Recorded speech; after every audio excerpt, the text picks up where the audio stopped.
To touch on again how to overcome fear and find your purpose because hello, I had a comment or a testimonial in my most recent workshop, and the workshop was for Oakland Thrive, aligning your personal finances with your business goals.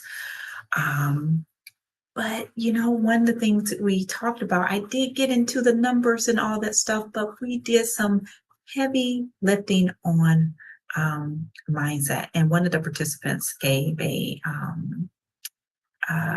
testimonial, and I shared that in a post earlier. Let me find what did she. Let me get say what she's. Let's see if I can find what she said.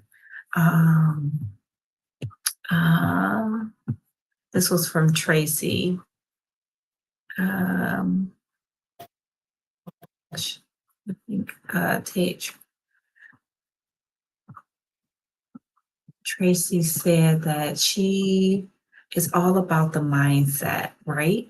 And changing their perspective. And so I just wanted to touch on that again, jump back on another live. And who doesn't get, I think I always bring something, right? So this is what I really love about this because, although we were talking about revenue and money and your goals, it's just the power of the mindset and what the dreams that we have for ourselves. And one of the significant things that I think may have occurred with Tracey, and I hope you're watching Tracey. If you're watching Tracey, you know who you are. Um, that it's just how we think about things, right? And where we start. I think sometimes we jump, 10 or 15 steps ahead and say, oh, I want this revenue, whatever the revenue is, whatever the number is for you, that's the number, and that's fine. But sometimes it's the why, coming back to the why, because when things get hard, and they will, I'm not going to lie, when they get difficult and the plans don't turn out the way that you want them to, you always come back to your why and what your vision is and what is the mindset around that. And then also the mindset that you're running your own race, right? Whatever your journey is your journey. So that is the perfect way to kind of, shift perspective and shift your mindset that will lead to a big change. I think in your growth. So if have you ever like experienced a moment where you had this shift of mindset? All you did was think about it differently and it impacted your personal and your business growth? I think one of the things that practically speaking, when I had a mindset shift with Facebook. This is, I think, a really good example because there's a love-hate relationship with Facebook. I don't want to keep saying it because they might hear me, but I shifted my perspective on Facebook because I really was not on Facebook for like I am now. Not at all. But I shifted my perspective in saying that, okay,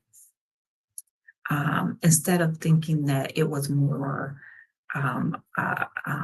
consumption for me. It was just, I was just consuming. I switched it to creative. You see the difference now. I am more creative. I'm creating things on Facebook. Facebook is a tool.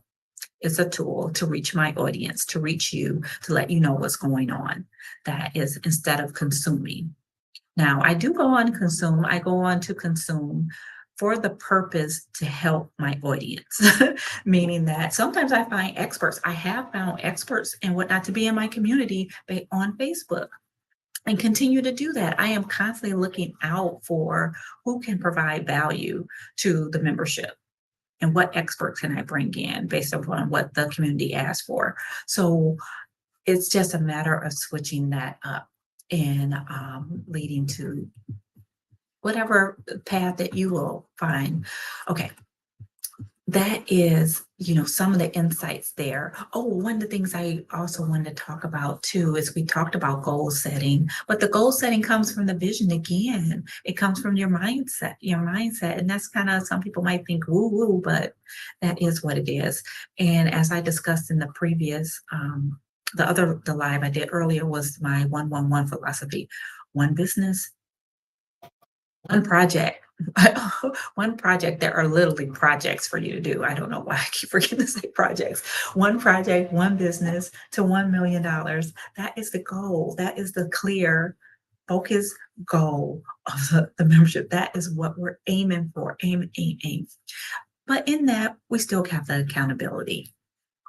Right? Right. That is so important. Important. So I think the project part is um it's just how Tanisha minds think. That's how I think, that I think in projects and tasks. And the end goals, like the revenue, and what do I need to do to get to the revenue. But the revenue, remember, and I might talk about revenue a lot, but in the one of the things about aligning your personal finances with your business goal is that the revenue, the business is here to support you, not you supporting a business. And I discussed that heavily in the workshop. And that's just part of how I operate, that we are designing a business to support you in your goals, whatever those are. Everybody is different. Everybody is on a different journey. So, how do you set your goals? You didn't see that coming. You didn't think I was going to ask you another question, but I always got questions. Have you really tried, like, to focus your goals, like, on one thing at a time? If not, you're welcome to join me. If you have, I want to know what the outcome was, because you could probably teach me something. Please share. I'm always willing to learn because I'm a learner.